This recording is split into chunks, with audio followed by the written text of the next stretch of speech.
On va parler cinéma avec Charlotte, qui nous a rejoint, bien sûr. Cinéma avec, avant votre coup de cœur, un petit hommage, j'allais dire, à cet homme, 63 ans, réalisateur Alain Berberian, qui est mort la nuit dernière. Il nous a laissé quand même, j'allais dire, de beaux sourires. Beau sourire, beaucoup de rire et d'humour. Et on pourrait dire à Alain Berberian que c'est une figure emblématique d'un certain humour mordant et décalé. Il a tout d'abord commencé, il a révélé la bande des nuls, la clique des nuls. Il y a eu des pubs, des séries, et puis il en a fait un film. Oui. La Cité de la Peur, vous vous souvenez? Il prendrait bien un petit whisky. Oui, un doigt. Juste un doigt. Après, il y a eu pas de whisky. le Boulet.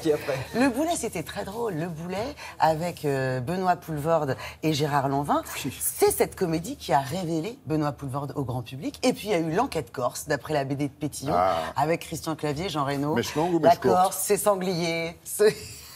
Vous voyez, ça me fait rire. Voilà, c'est quelqu'un qui nous a beaucoup fait rire, qui nous quitte. Voilà, c'était bien d'en dire un mot. The Show Must Go On, avec un nouveau film qui sort mercredi prochain, Le Prix du Succès. J'ai eu un vrai coup de cœur. Un mot rapidement sur son réalisateur, parce qu'il a un parcours atypique. Il s'appelle Teddy Lucie Modeste, il est grenoblois, il a 39 ans, il est issu d'une famille des gens du voyage, gitans. Et puis en 2004, il est sorti diplômé de l'AFEMIS, cette prestigieuse école de cinéma. Et aujourd'hui, il est prof de français. Prof de français, c'est son deuxième film et il fait des films, donc celui-ci est une totale réussite. Il pose une question très simple dans ce film, Teddy Modeste. Est-il possible d'atteindre les hautes sphères de la célébrité tout en gardant une vie normale, un équilibre avec les siens, avec sa famille? Et plus généralement, est-ce que la notoriété, ça a un prix? Est-ce que ça se paye? Lui, il dit que clairement, oui. D'où le titre, Le Prix du Succès. Dans ce film, au début, on découvre Tahar Rahim. Tahar Rahim, un prophète de César, comédien brillant, qui joue un humoriste en pleine ascension. On appelle ça un stand-upper. Il fait du stand-up, il marche très bien. C'est son frère, vous le voyez, Roch Dizem, qui s'occupe de lui, qui le produit. Alors lui, il a des méthodes un peu musclées, pas très recommandables. Et puis voilà que Brahim, donc, écrit son deuxième film, son deuxième spectacle, et il est approché par un gros producteur. Donc c'est vraiment le métier. Et qui lui dit, tu sais, ton frère te tire vers le bas, tu as mauvaise réputation, avec moi tu vas exploser. Brahim décide de se séparer professionnellement de son frère et d'aller bosser pour ce producteur. Ça, c'est le point de départ du film. Évidemment, cette décision va provoquer un espèce de cataclysme, un chaos familial. C'est un prétexte, ce scénario, parce que ça se passe dans une famille issue de l'immigration. Ça pourrait se passer dans n'importe quel milieu. Tout à fait. La vraie question, ce qui intéresse ici, c'est une immersion dans les coulisses de la célébrité, dans les chimères de la gloire. Est-ce qu'on peut avoir une vie normale en étant célèbre, et surtout au sein de sa famille? Ben oui, parce qu'à partir du moment où vous avez votre tête dans les magazines, on part du principe que vous avez de l'argent. Donc on parle aussi de raquettes familiales, vous allez payer pour le cousin, pour la cousine. Aussi, voilà. Donc, je trouve que par le biais du polar et du film noir, c'est un film qui dit des choses très intelligentes. Nous avons rencontré Tahar Rahim et Roch Dizem, qui se donne ici la réplique pour la première fois au cinéma. Roch Tahar, bonjour. Bonjour. Bonjour. C'est la rentrée, c'est la fin des vacances, c'est la forme.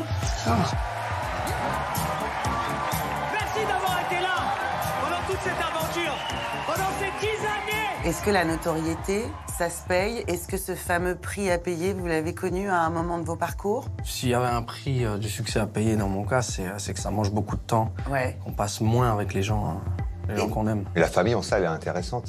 Parce qu'elle vous restitue. Elle vous recadre. Elle vous recadre et ça vous remet les idées en place et ça vous maintient les pieds sur terre. Je suis son frère, mais je suis aussi son agent, je suis son producteur, je suis son avocat, je suis son chauffeur, je suis son garde du corps, je suis sa mère des fois. Roch, vous jouez le frère de Tahar, Mourad, et vous dites qu'en fait, il n'est pas si éloigné de vous. C'est quoi? C'est le côté impulsif, le côté sanguin Je crois que Mourad, il est ce que j'aurais pu être si j'étais pas en maîtrise. C'est un excessif, aussi bien en amour qu'en violence. Il n'a pas le pouvoir des mots.